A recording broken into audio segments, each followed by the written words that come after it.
ఈరోజు మరో దేవుని వాక్యంతో మీ ముందుకు వస్తున్న మీ సత్యతను మత్తయి సువార్త 6వ అధ్యాయము 1 నుండి 14వ వచనం వరకు.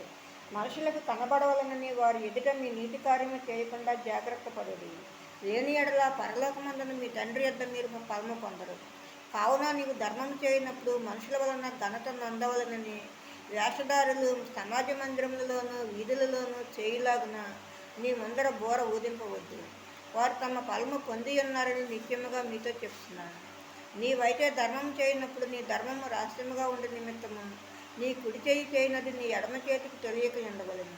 అట్లయితే రహస్యమందు చూసి నీ తండ్రి నీకు ప్రతిఫలం ఇచ్చును. మరియు మీరు ప్రార్థన చేయనప్పుడు వేషధారుల వలె ఉండవద్దు.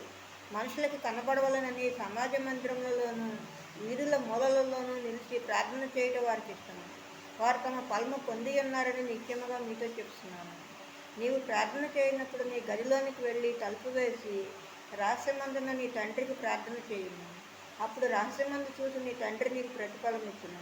మరియు మీరు ప్రార్థన చేయనప్పుడు అన్యుల వలె వ్యర్థమైన మాటలు ప్రవశింపవద్దు. విస్తరించి మాట్లాడట వలన తమ మనవి వినబడనని వారు తలంచుతున్నారు.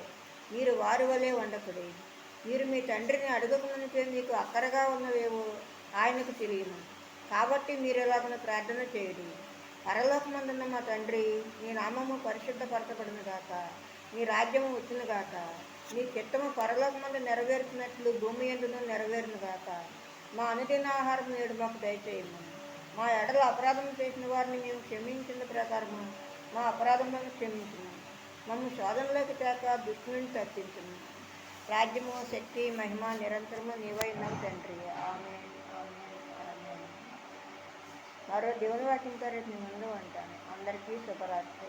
మన ప్రభువును ప్రియరక్షకుడు యేసుక్రీస్తు కృప, కాపుదల, రక్షణ, ఆశీర్వాదము మన అందరికీ ఇప్పుడు సదాకాలము తోడై ఉండును గాక. ఆమేన్.